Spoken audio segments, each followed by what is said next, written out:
So here we are.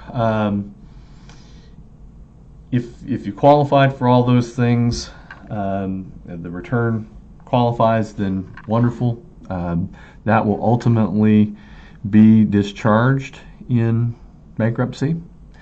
But let's talk a little bit about debt solutions for things that might not be dischargeable in the bankruptcy.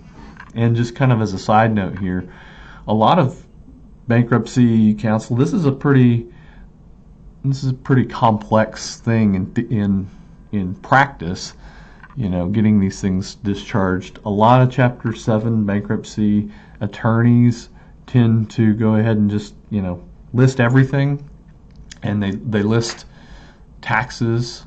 They should be listing them as priority debts, but if for some reason they don't qualify, and the bankruptcy attorney will typically go ahead and list everything just in the hopes that things would be dischargeable.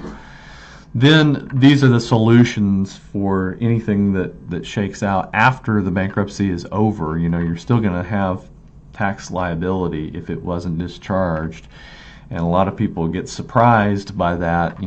My bankruptcy attorney told me, for instance, that this was all going to be dischargeable, and it wasn't.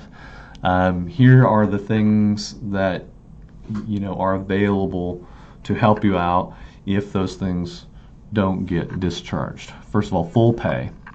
That's an unlikely scenario if you are otherwise a bankruptcy Chapter 7 candidate. You wouldn't be in bankruptcy in the first place if you could pay all your debts, so full pay is often not a good viable option, but it is available, of course.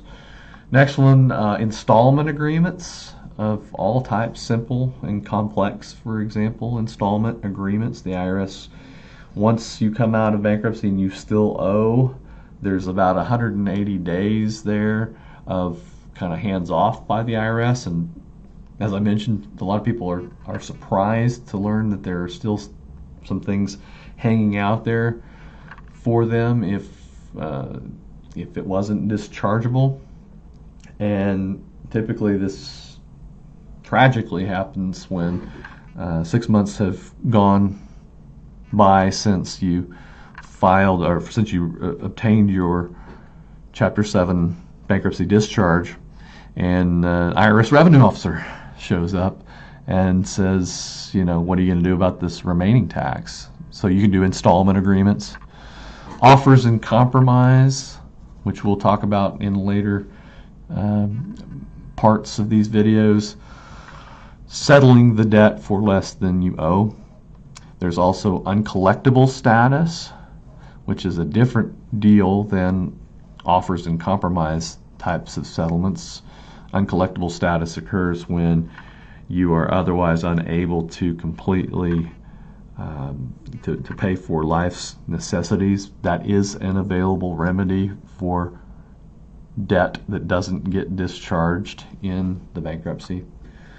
And of course, the old standby do nothing. And by do nothing, I mean a calculated doing nothing, not just a, man, I don't want to deal with this thing. I'm going to put my head in the sand. Don't do that. What I'm talking about here on do nothing is waiting out the statute of limitations, which is 10 years. And that means doing so strategically.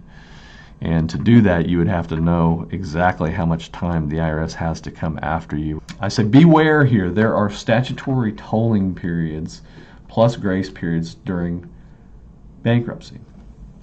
And what I mean there is primarily what I just talked about. If you have received a discharge of some type in Chapter 7, which included some 1040 debt, the IRS has some time there where the statute of limitations doesn't run against them. That's called statutory tolling or grace periods that the IRS gets. Really, they get these grace periods anytime you ask them for a remedy with the IRS. But as it relates to bankruptcy itself, there's 180 days there that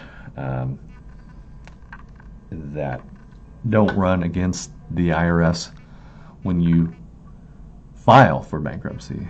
So that brings up another good point. Even if you don't receive a discharge, your IMFOLT transcripts are going to reflect that the statute of limitations wasn't running against the IRS while that thing was pending, plus typically 180 days in addition to that. So watch out for that if you're trying to wait out a statute of limitations.